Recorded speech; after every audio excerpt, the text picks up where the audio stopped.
한 사람의 삶의 방식이 결정되는 데는 꽤 오랜 시간이 필요합니다. 그러므로 그 사람의 삶의 방식이 결정이 되고 나면 그것을 바꾼다는 것이 매우 힘들어집니다. 자, 그렇다면 우리가 예수님을 믿는다는 것은 무엇일까요?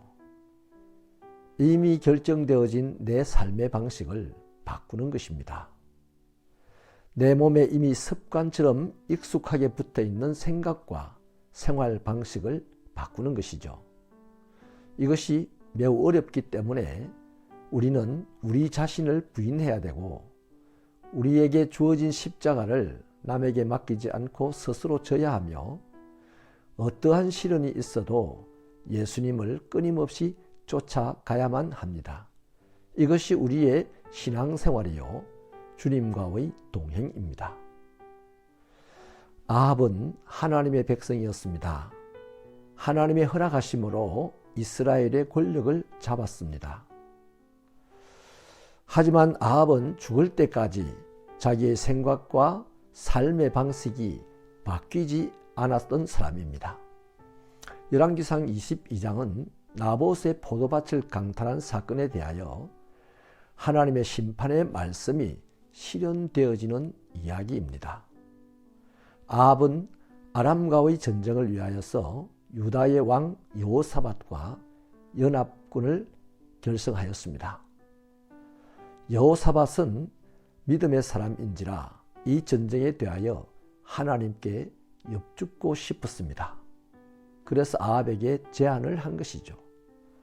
이에 대하여 아합은 선지자 400명을 불러 모았습니다. 그들은 하나님의 뜻에는 전혀 관심이 없었고 항상 아합의 뜻에 맞추기에만 급급하였던 권력의 시녀에 불과했습니다. 한마디로 의용 선지자들이었습니다. 그들은 아합이 듣고 좋아할 만한 말만 하나님의 말씀인 양 꾸며대었습니다. 사람이 보기에는 멋있고 훌륭한 선지자처럼 보였습니다. 하지만 실제로는 벼랑 끝에 서기만 하면 항상 용기를 잃어버리는 사람들이었죠. 이런 사람들에 의하여서 하나님의 나라는 모욕을 받곤 합니다. 우리 시대에도 이런 거짓 선지자들, 거짓 영적 지도자들이 유난히 많습니다. 화려한 의상을 걸치고 있습니다. 멋진 방송 장비를 갖추고 있습니다. 아주 멋진 퍼포먼스가 그들에겐 가득합니다. 능란한 말솜씨로 많은 인맥을 형성합니다. 달콤한 하술로 듣는 사람들의 마음을 들뜨게 합니다. 이 모든 활동의 기저에는 하나님이 공급하시는 성령의 은사란 1도 없습니다. 오히려 저들이 은혜라고 여기는 권력과 돈과 인맥이 그 활동의 기저에 자리 잡고 있는 것이죠. 놀랍게도 이런 사람을 능력자로 세상은 인정해 줍니다. 하나님의 백성들조차도 이런 사람을 능력의 종이라고 하며 믿고 따라다닙니다. 마치 영화의 강시처럼, 좀비처럼 말이죠. 아무튼 의용 선지자들은 아합을 단 한 번이라도 하나님의 뜻에 합한 생각을 하게 하거나 그 삶의 방식을 한 번이라도 바꾸게 하지 않았습니다. 오로지 권력자 아합의 비만 맞추고자 하나님의 말씀까지 거짓으로 사용했습니다. 마음이 아프기는 대다수의 선지자가 이렇게 살았다는 것이죠. 사랑하는 여러분, 사람이 그리스도를 영접하고 하나님의 백성이 되었다면 그 다음부터는 날마다 변해야 합니다. 정권을 잡은 지도자든 교권을 잡은 지도자든 한 개교회의 지도 목사님이든 누구 할 것 없이 사람이라면 예수님을 만나고 하나님의 백성이 된 사람이라면 항상 변해야 합니다.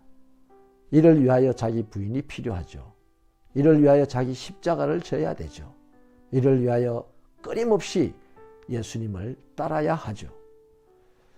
이것이 안 되면 자신의 가슴이라도 칠 줄 알아야 합니다. 솔직히 영적인 힘은 1도 없으면서 대단한 척하는 지도자들을 보면 정말 가슴이 찢어집니다.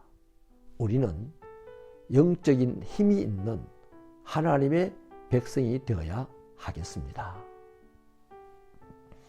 하나님, 세상의 것으로 잘 포장하여 하나님의 종인 양, 하나님의 능력자인 양 그렇게 행세하는 저희가 되지 말게 하시고 겸손히 하나님의 뜻을 하루하루 이루어 나가는 하나님의 사람들이 되게 하여 주옵소서.